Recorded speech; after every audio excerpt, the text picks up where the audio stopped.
কথা না বাড়িয়ে আমরা সরাসরি চলে যাব ঘটনায়। আশা করছি আজকের ঘটনাটি আপনাদের ভালো লাগবে। আসসালামু আলাইকুম, আমি আয়মান। আবার লেখা শুরু করলাম কেরানীগঞ্জ থেকে। পবিত্র কোরআন হিফজ সম্পন্ন করে এক নতুন জীবনের সন্ধানে মাদারীপুরের কালকিনির পথে পা বাড়ালাম। গন্তব্য ছিল হিফজ শুনানির মজলিস। সেখানে পৌঁছানোর পর আল্লাহর অসীম কৃপায় অপ্রত্যাশিতভাবে একটি মসজিদে ইমামতির সুযোগও জুটে গেল।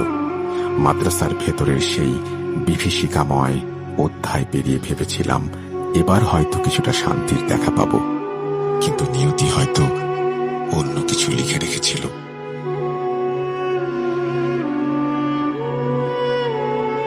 একদিন ফজরের নামাজের পর, তখনও আলো পুরোপুরি ফোটেনি, এক প্রবীণ মুসল্লি প্রায় হাঁপাতে হাঁপাতে আমার কাছে ছুটে এলেন।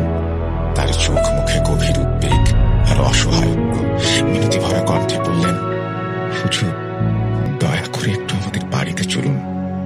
তার ব্যাকুলতা দেখে আমি কিছুটা অবাক হলাম। জিজ্ঞেস করলাম, কেন চাচা, কোনো সমস্যা?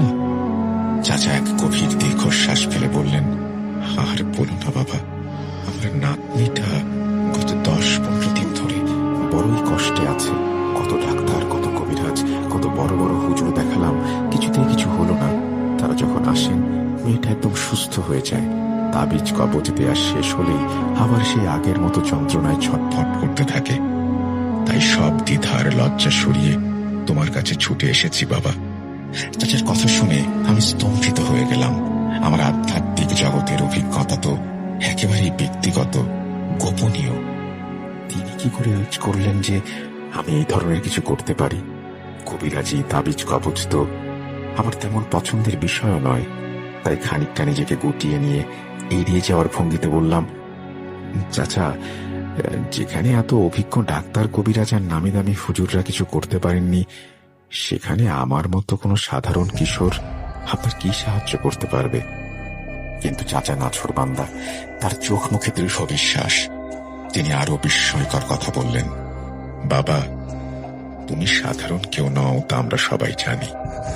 আমার বিস্ময় আরো বাড়ল। সবাই জানেন? এর মানে কি? আপনারা আমার মধ্যে এমন কি দেখেছেন? তখন চাচা মুখ খুললেন। তার কথায় এলাকার এক অজানা অধ্যায় উন্মোচিত হল। তুমি হয়তো জানো না, এই মসজিদে বেশিরভাগ মুসল্লি এলাকার প্রভাবশালী এমপি চেয়ারম্যানদের লোক। তারা নিজেদের খেয়াল খুশি মতো মসজিদ চালান।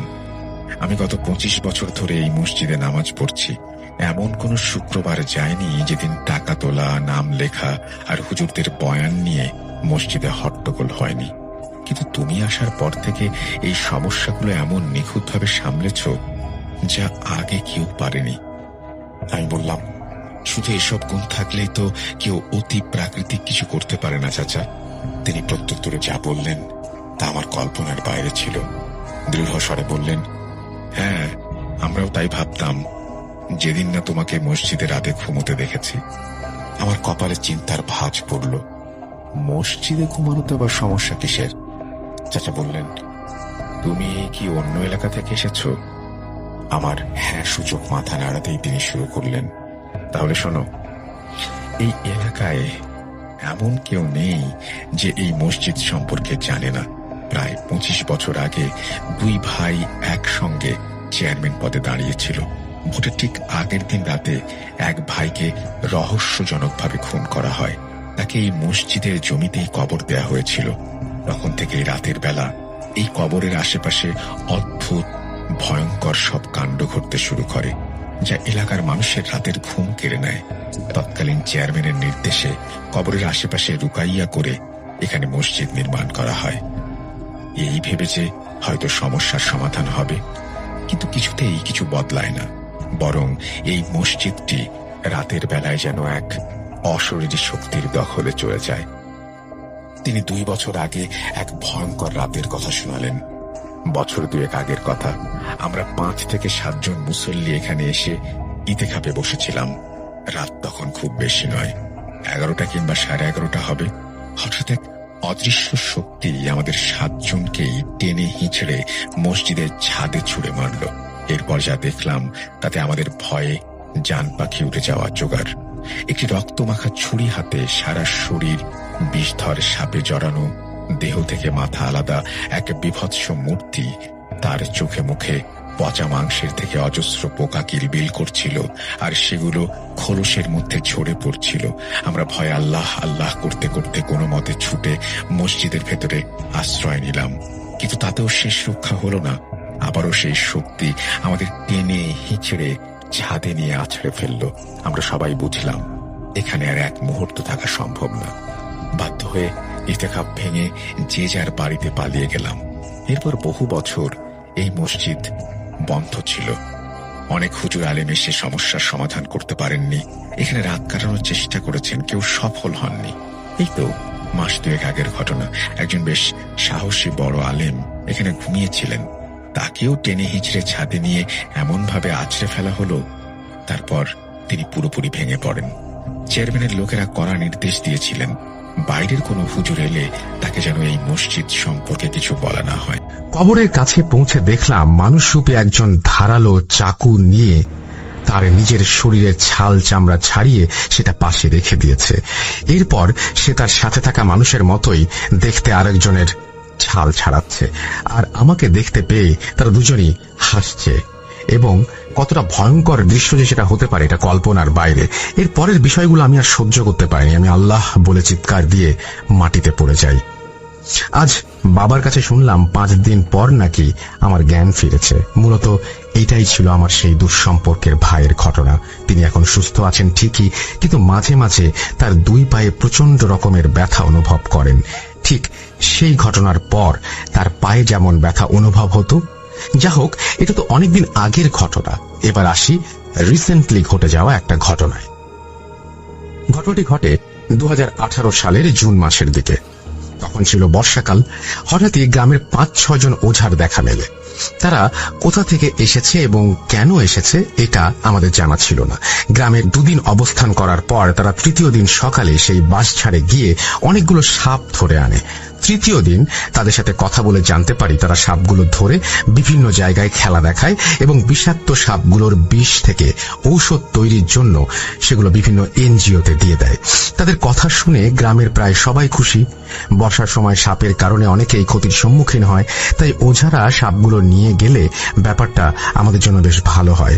কিন্তু ওই দিন রাতেই ঘটে অদ্ভুত এক ঘটনা। সাপ ধরার সময় যেসব গ্রামবাসী বাঁশঝাড়ে উপস্থিত ছিলেন তারা সবাই তো রাতে একটা স্বপ্ন দেখে। স্বপ্নটি ছিল এরকম: একটি বিশাল আকৃতির কালো অবয়ব স্বপ্নে এসে বলছে, তোদের এত বড় সাহস, তোরা আমার বুকের ওপর থেকে আমার মানিকগুলোকে নিয়ে যাচ্ছিস। যদি নিজের এবং গ্রামবাসীর ভালো চাস তাহলে ওঝার সর্দারকে গিয়ে সাপগুলো ছেড়ে দিতে বলিস। এটা বলে কালো অবয়বগুলো চারিদিকে সাদা ধোঁয়ার সৃষ্টি করে কোথায় যেন মিলিয়ে যায়। স্বপ্নটা দেখার পর সেই গ্রামবাসীরা এসে ওঝার সর্দারকে ব্যাপারটা জানায়, কিন্তু ওঝার সর্দার হেলাসাপটা করেই ব্যাপারটা উড়িয়ে দেয় এবং তাদের সাপ ধরার কার্যক্রম চালিয়ে যেতে থাকে। 4র্থ দিনে ওঝার সর্দার বাদে বাকি সদস্যরা এবং গ্রামের সেই লোকগুলো সেই একই স্বপ্ন দেখে। ওঝার সাথে থাকা সহযোগীরা পরের দিন সকালে স্বপ্নের ব্যাপারে ওঝাকে সবটা জানালে সবাই বলে আমি নাকি এই গ্রামের সবচেয়ে সাহসী ছেলে। এর পেছনে বিশেষ কারণ রয়েছে। আমি যখন ছোট ছিলাম তখন বেশ চঞ্চল আর দুষ্টু প্রকৃতির ছিলাম। মাঝে মাঝে দুষ্টুমির কারণে বাড়িতে বকা খেতে হবে ভেবে রাতে কবরস্থানে গিয়ে ঘুমাতাম। এরকমটা আগে অনেকবার করেছি, তবে কিছু অদ্ভুত শব্দ আর কণ্ঠস্বর শোনা ছাড়া কখনো কিছু দেখিনি, আর ভূত প্রেতের ভয়ও কখনো মনে ধরেনি। তাই তখন থেকে আমাকে সবাই সাহসী বলেই জানে। গত সোমবার মাঠে বসে বন্ধুদের সাথে আড্ডা দেওয়ার সময় তারা আমাকে একটা চ্যালেঞ্জ ছুড়ে দেয়। তারা বলে, তুই তো গ্রামের সবচেয়ে সাহসী ছেলে, অনেকবার তো কবরস্থানে গিয়ে ঘুমিয়েছিস, চল তোর সাথে আজ একটা বাজি ধরি।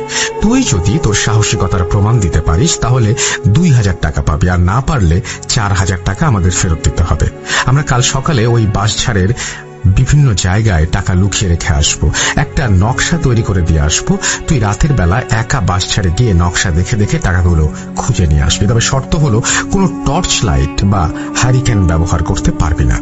যদি তুই শর্ত মতো সব কাজ করতে পারিস তাহলে 2000 টাকা তোর। বল রাজি? আমি তাদের কথা শুনে এক প্রকার হাসি ঠাট্টা করতে করতেই রাজি হয়ে যাই। পরের দিন সকালে ওরা সবাই বাঁশঝাড়ে গিয়ে টাকা লুকিয়ে রেখে আসে আর একটা নকশা তৈরি করে দিয়ে আসে। ওই দিন রাতে প্রায় 12টার দিকে আমাকে ডাকতে আসে আর আমিও নকশা নিয়ে বেরিয়ে পড়ি। বাঁশঝাড়ের কাছে পৌঁছানোর পর ওরা যা বলল, আমরা বাইরে দাঁড়িয়ে আছি, তুই গিয়ে ভেতর থেকে টাকাগুলো খুঁজে নিয়ে আয়। আমিও ওদের কথা শুনে নকশাটা নিয়ে বাঁশঝাড়ের ভেতরে ঢুকে পড়ি। সেদিন ছিল পূর্ণিমার রাত, চাঁদের আলোতে একটু হলেও নকশাটা দেখা যাচ্ছিল। কিছু দূর এগোনোর পর আমি নকশার দিক নির্দেশনা অনুযায়ী দুটো নোট খুঁজে পাই। জায়গাটা অন্ধকার হলেও আমার কাছে বেশ ভালোই লাগছিল। এভাবে আরো কিছু দূর এগিয়ে কয়েকটা নোট সংগ্রহ করার পর হঠাৎ মনে হতে লাগলো আকাশে বিদ্যুৎ চমকাচ্ছে আর এই বোধহয় বৃষ্টি শুরু হবে। কথাটা ভাবতে ভাবতে পরবর্তী নোটটা খোঁজার জন্য যেই না সামনের দিকে পা বাড়াবো, অমনি মুষলধারে বৃষ্টি শুরু হয়ে গেল। আমি বিষয়টা দেখে এক প্রকার বোকা বনে গেলাম, কারণ এই তো পূর্ণিমার চাঁদ দেখে বাঁশঝাড়ের ভেতরে ঢুকলাম, তখন তো আকাশে কোনো মেঘ বা বৃষ্টির আভাস ছিল না। মাত্র কয়েক মিনিটের মধ্যে পরিস্থিতি কিভাবে বদলে গেল। ঠিক সেই সময় একটা বিষয় আমার মাথায় এলো। আমি ভাবলাম, বাঁশঝাড়ের পাশেই তো একটা পুকুর রয়েছে। আমার বন্ধুরা বোধহয় আমাকে ভয় দেখানোর জন্য দূর থেকে পানি ছেটাচ্ছে। যদিও এমন সম্ভাবনা নেই বললেই চলে, তবে সেই মুহূর্তে অন্য কিছু মাথায় আসেনি।